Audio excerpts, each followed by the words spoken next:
Hi, I'm Kirk Herbstreit for CollegeGameDay.com. Another busy weekend of college football games. We'll start with the game in the Mountain West, where I am actually sitting right now in Provo, Utah, with TCU taking on BYU.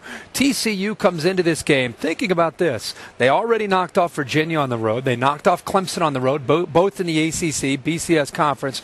And now they feel that they can show America by playing another perennial power, BYU, that they belong up with the big boys in the BCS. But it's going to be tough for them.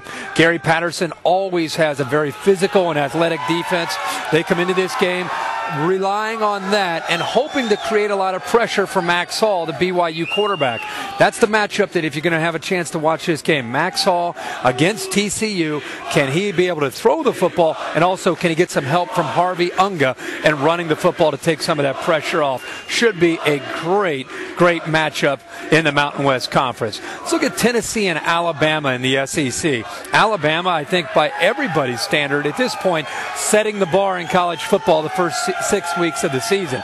They've been the most consistent team. With all that being said, it's a rivalry game against Tennessee. Tennessee team that has nothing to lose, playing on the road. Will not surprise me at all to see Tennessee compete in this football game and play well. Monty Kiffin's defense is allowing about 20 points a game. I think that trend continues. So if you figure they're going to give up about 20, can they get enough from Lane Kiffin and Jonathan Crompton, the Tennessee quarterback, to be able to pull off the upset?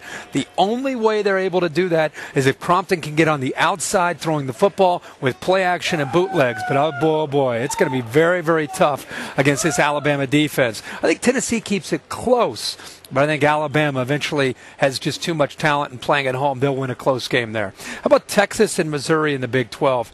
Texas, is, at this point in the game, still controls their own destiny, but watching them closely the last few weeks, I think this is an important week for them to get back on track offensively. They got a big win against Oklahoma, but of course feel they can continue to raise the bar with Colt McCoy and his group of wide receivers and the running game. And for Missouri, the first 4 weeks of the season started great with Blaine Gabbert, their new starting quarterback, coming in for Chase Daniel. He had 11 touchdown passes and no interceptions. But the last 2 weeks in conference play, he's really been struggling, and they've lost 2 straight. So now they come back home, backed into a corner against a very talented Texas team. It's going to be an emotional scene in a primetime audience for Missouri. And I think that Missouri has to use the emotions to keep them in this game. Gabbert's going to have to be flawless to give them a chance. But I really want to see if Texas is ready to come out and play better offensively. I think Colt McCoy needs time to throw. I think Texas running the ball against Missouri's pressure will be a key. And also Marquise Goodwin, along with Malcolm Williams, have been inserted into the lineup for Texas with their wide receivers to take some of the pressure off of Jordan Shipley, and we'll see if that helps Colt McCoy out. Again, that's a Saturday ABC primetime game. And the last game we're going to talk about is in the Big Ten. Penn State and Michigan.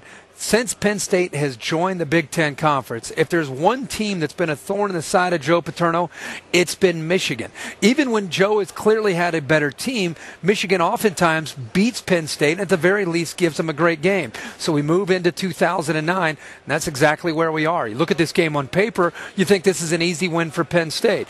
You think about what Michigan is doing. You know, I know they played Delaware State last week, but I think this team gains confidence each week that they play.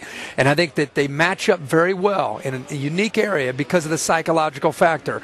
The quarterback situation, Denard Robinson will be playing some. How much will Tate Forcier come in? I think the running of Brandon Minor, he can be so physical, along with Carlos Brown, who appears to be healthy, could be very important to Michigan slowing down a very aggressive Penn State style of defense. So look for a very competitive game, a game that could go back and forth. But just for whatever reason, Michigan in the back of their minds, they play against Penn State expecting to win. This could be